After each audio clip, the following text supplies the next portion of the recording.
demonstrators outside the French embassy. The police were there, not to stop them, but to protect them.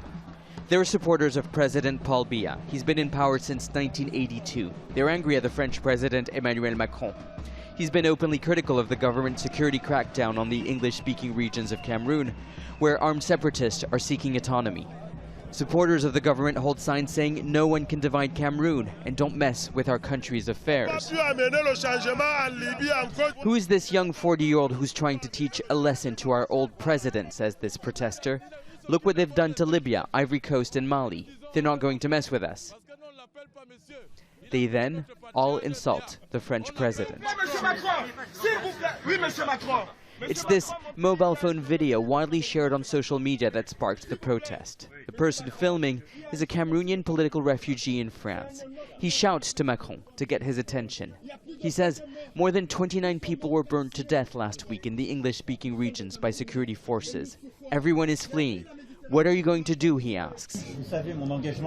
I am putting maximum pressure on Paul Biya so that he deals with the crisis in the anglophone regions and that he treats the political opposition with respect, and he eventually freed opposition leader Maurice Kamto. We are seeing that the situation is deteriorating, and I will call him so that the intolerable situation ceases.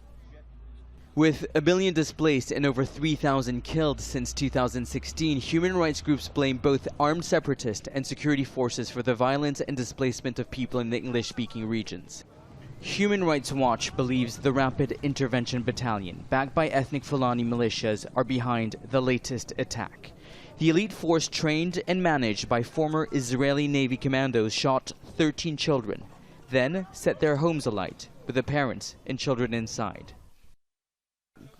The government first called it collateral damage, then denied being involved. The killings were so outrageous and the abuses so blatant and the evidence so damning. The killings were deliberate and were aimed at punishing the population suspected of harboring and collaborating with the separatists.